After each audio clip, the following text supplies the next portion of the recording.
পৃথিবীর এমন একটা দেশ আছে যেখানে মেয়েরা এতটাই সুন্দরী এবং শিক্ষিত যে তারা বিয়ে করার জন্য যোগ্য পুরুষই খুঁজে পাচ্ছে না।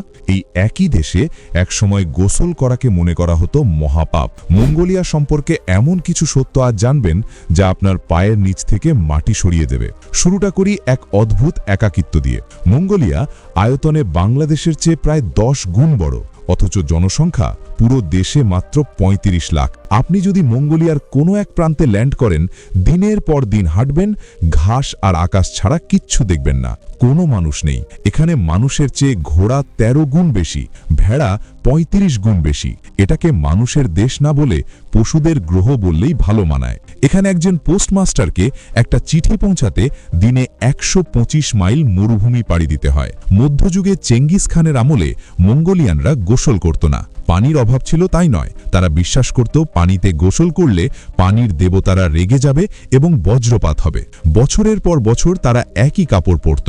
কাপড় নোংরা হলে ধুতো না, শুধু ঝেড়ে আবার পরে নিত। সবচেয়ে অদ্ভুত কি জানেন? যার শরীর থেকে যত বেশি দুর্গন্ধ আসত তাকে তত বেশি শক্তিশালী আর ভাগ্যবান মনে করা হতো। চেঙ্গিস খান যদি তার নিজের ঘামে ভেজা জামা কাউকে উপহার দিতেন, সেটা ছিল ওই ব্যক্তির জন্য জীবনের সেরা সম্মান। কিন্তু বর্তমান মঙ্গোলিয়ার চিত্রটা আরও অদ্ভুত, বিশেষ করে নারীদের জন্য। মঙ্গোলিয়ার নারীরা এখন অবিশ্বাস্য রকমের সুন্দরী এবং উচ্চশিক্ষিত, কিন্তু এটাই তাদের জীবনের সবচেয়ে বড় ট্র্যাজেডি হয়ে দাঁড়িয়েছে। কারণ ছেলেরা পড়াশোনা না করে ছোটবেলা থেকেই পশুপালনে ব্যস্ত হয়ে পড়ে। ফলে একজন মাস্টার্স বা পিএইচডি করা সুন্দরী নারী তার লেভেলের কোনো পুরুষ খুঁজে পান না। উলানবাটরের নাইট ক্লাবগুলোতে গেলে দেখবেন দারুণ সব সুন্দরী নারীরা একা নাচছেন, আর ছেলেরা দল বেঁধে দূরে দাঁড়িয়ে আছে, কাছে আসার সাহস পাচ্ছে না। পরিসংখ্যান বলছে মঙ্গোলিয়ায় একজন পুরুষের ঘাড়ে গড়ে 6 জন নারীর দায়িত্ব নিতে হতে পারে। সরকার তো জনসংখ্যা বাড়ানোর জন্য মরিয়া হয়ে গেছে।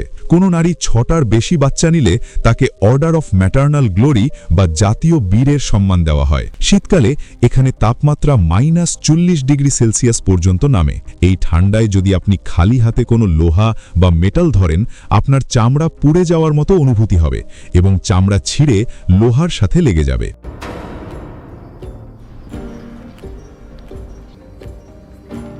শীতের কথা যখন এলোই, তখন এমন এক শিকারী দলের কথা বলি যা দেখলে আপনার গায়ের লোম দাঁড়িয়ে যাবে।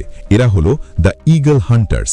এরা বন্দুক দিয়ে শিকার করে না, এরা শিকার করে বিশাল আকৃতির সোনালী ঈগল দিয়ে। একটা ঈগলের ওজন 15 পাউন্ডের বেশি আর ডানার বিস্তার 7 ফুটের মতো। এই বিশাল পাখিটাকে তারা হাতের ওপর বসিয়ে রাখে। শিকারী আর ঈগলের মধ্যে এমন এক টেলিপ্যাথিক সম্পর্ক তৈরি হয় যে মালিকের সামান্য ইশারা পেলেই ঈগল আকাশে উড়ে যায় এবং শেয়াল বা নেকড়ে শিকার করে নিয়ে আসে। সবচেয়ে ইমোশনাল পার্ট হলো কয়েক বছর পর যখন ঈগলটি পূর্ণবয়স্ক হয়, শিকারী তাকে আবার বনে ছেড়ে দেয়। প্রকৃতির প্রতি এই সম্মান, এই বন্ডিং আধুনিক যুগে আর কোথায় পাবেন?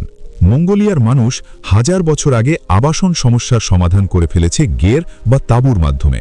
এগুলো সাধারণ তাঁবু নয়, মাত্র কয়েক ঘন্টার মধ্যে পুরো বাড়ি খুলে ঘোড়ার পিঠে নিয়ে 100 কিলোমিটার দূরে চলে যাওয়া যায়। কিন্তু অবাক হবেন না, বাইরের থেকে সাধারণ মনে হলেও ভেতরে সোলার প্যানেল, টিভি, ফ্রিজ সব আছে।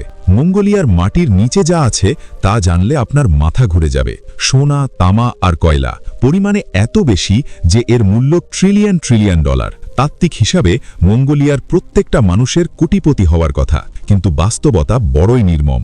এই বিশাল সম্পদের মালিক গুটি কয়েক বিদেশি কোম্পানি আর দুর্নীতিবাজ নেতারা। দেশের 36% মানুষ এখনও দারিদ্র্য সীমার নিচে বাস করে। অনেকে শীতের রাতে বাঁচার জন্য মাটির নিচের ড্রেনেজ টানেলে বা আবর্জনার স্তূপের পাশে ঘুমায়। সম্পদ থাকলেই যে শান্তি থাকে না, মঙ্গোলিয়া তার জলযন্ত্র প্রমাণ। মানুষের মন নিয়ে তো অনেক কথা হলো, এবার পশুর মন নিয়ে মঙ্গোলিয়ানরা যা করে তা শুনলে আপনার চোখে পানি চলে আসবে।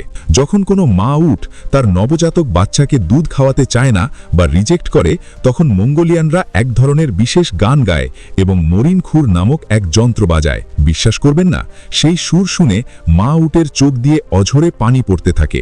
সে কাঁদে এবং তারপর তার সন্তানকে মেনে নেয়। গানের সুরে একটা পশুকে কাঁদানো, এই দৃশ্য পৃথিবীর আর কোথাও দেখা যায় না। ইউনেস্কো এটাকে বিশ্ব ঐতিহ্যের অংশ ঘোষণা করেছে। তবে মঙ্গোলিয়ানদের আতিথেয়তা কিন্তু মাঝে মাঝে বিপদের কারণ হতে পারে। আপনি যদি তাদের ঘরে যান, তারা আপনাকে আইরাগ বা ঘোড়ার দুধের মদ অফার করবে। সাবধান, আপনি এটা ফিরিয়ে দিতে পারবেন না। না খাওয়া মানে আপনি সেই পরিবারের সম্মান নষ্ট করলেন। আপনাকে গ্লাসের পর গ্লাস শেষ করতে হবে। যতক্ষণ না আপনি তাদের নিজেদের লোক মনে করছেন ততক্ষণ নিস্তার নেই। এটা তাদের কাছে শুধু মদ নয়, এটা মানুষে মানুষে এবং আত্মার সাথে মিলনের এক রিচুয়াল। ভিডিওর শেষে এমন একটা তথ্য দিই যা আপনার জীবন দেখার দৃষ্টিভঙ্গি বদলে দেবে। মঙ্গোলিয়ানদের ঐতিহ্যবাহী জুতোর সামনের দিকটা খেয়াল করেছেন? সেটা উপরের দিকে বাঁকানো। কেন জানেন? ফ্যাশনের জন্য নয়। তারা বিশ্বাস করে জুতো যদি সমতল হয় তাহলে হাঁটার সময় ঘাস বা মাটির ক্ষতি হতে পারে। জুতো বাঁকানো রাখা হয় যাতে হাঁটার সময় অসাবধানতাবশত কোনো ঘাসের শিকড় উপড়ে না যায় বা পৃথিবী মায়ের বুকে আঘাত না লাগে। যে নাতি ঘাসের ব্যথার কথা চিন্তা করে জুতো বানায় তাদের থেকে আমাদের অনেক কিছু শেখার আছে। পরের ভিডিওতে দেখা হচ্ছে আরও অদ্ভুত কোনো দেশের গল্প নিয়ে।